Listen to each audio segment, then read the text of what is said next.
बूढ़े गिद्ध की सलाह प्रेरणादायक कहानी motivational story on comfort zone in Hindi story. एक बार गिद्धों का झुंड उड़ता उड़ता एक टापू पर जा पहुंचा। टापू समुद्र के बीचों बीच स्थित था। वहां ढेर सारी मछलियां, मेंढक और समुद्री जीव थे। इस प्रकार गिद्धों को वहां खाने पीने को कोई कमी नहीं थी। सबसे अच्छी बात तो यह थी कि वहाँ गिद्धों का शिकार करने वाला कोई जंगली जानवर नहीं था। गिद्ध वहाँ बहुत खुश थे। इतना आराम का जीवन उन्होंने पहले नहीं देखा था। उस झुंड में अधिकांश गिद्ध युवा थे। वे सोचने लगे कि अब जीवन भर इसी टापू पर रहना है, यहाँ से कहीं नहीं जाना, क्योंकि इतना आरामदायक जीवन कहीं नहीं मिलेगा। लेकिन उन सब के बीच में एक बूढ़ा गिद्ध भी था। वह जब युवा गिद्धों को देखता तो चिंता में पड़ जाता। वह सोचता कि यहाँ के आरामदायक जीवन का इन युवा गिद्धों पर क्या असर पड़ेगा। क्या ये वास्तविक जीवन का अर्थ समझ पाएंगे? यहाँ इनके सामने किसी प्रकार की चुनौती नहीं है। ऐसे में जब कभी मुसीबत इनके सामने आ गई तो ये कैसे उसका मुकाबला करेंगे? बहुत सोचने के बाद एक दिन बूढ़े गिद्ध ने सभी गिद्धों को एकत्रित किया। अपनी चिंता जताते हुए वह सबसे बोला, इस टापू में रहते हुए हमें बहुत दिन हो गए हैं। मेरे विचार से अब हमें वापस उसी जंगल में चलना चाहिए जहाँ से हम आए हैं। यहाँ हम बिना चुनौती का जीवन जी रहे हैं। ऐसे में हम कभी भी मुसीबत के लिए तैयार नहीं हो पाएंगे। युवा गिद्धों ने उसकी बात सुनकर भी अनसुनी कर दी।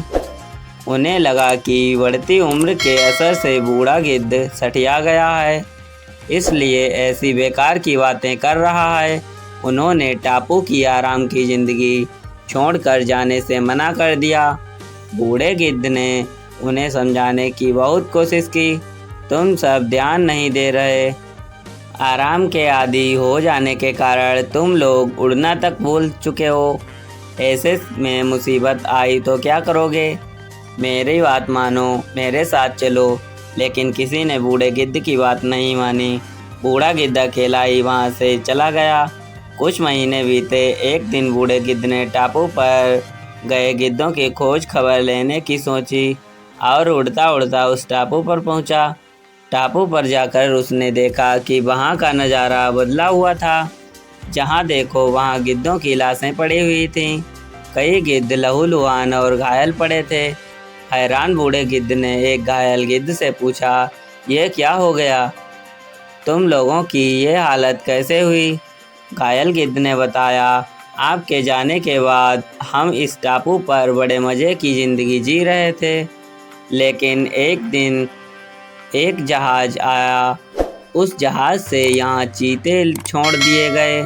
शुरू में तो उन चीतों ने हमें कुछ नहीं किया, लेकिन कुछ दिनों के बाद जब उन्हें आभास हुआ कि हम उड़ना भूल चुके हैं, हमारे पंजे और नाखून इतने कमज़ोर पड़ गए हैं कि हम तो किसी पर हमला भी नहीं कर सकते और ना ही अपना बचाव कर सकते हैं, तो उन्होंने हमें एक एक कर मार कर खाना शुरू कर दिया। उनके ही कारण हमारा ये हाल है। शायद आपकी बात ना मानने का फल हमें मिला है। कहानी से सीख, अक्सर कंफर्ट जोन में जाने के बाद उससे बाहर आ पाना बहुत मुश्किल होता है। ऐसे में चुनौतियां आने पर उसका सामना कर पाना आसान नहीं होता। इसलिए कभी भी कंफर्ट जोन में जाकर खुश ना हो जाएं। खुद को हमेशा चुनौती देते रहें और मुसीबत के लिए तैयार रहें। जब तक आप चुनौती का सामना करते रहेंगे, आप आगे बढ़ते रहेंगे। फ्रेंड्स, आपको ये motivational story on comfort zone in Hindi story कैसी लगी? आप अपने कमेंट के द्वारा हमें अवश्य बताएं। बूढ़े गिद्ध की सलाह की कहानी पसंद आने पर लाइक, शेयर और चैनल को सब्सक्राइब अवश्य कर लें। मिलते हैं फिर से कोई अगली कहानी में। तब तक के लिए थैंक्स दोस्तों।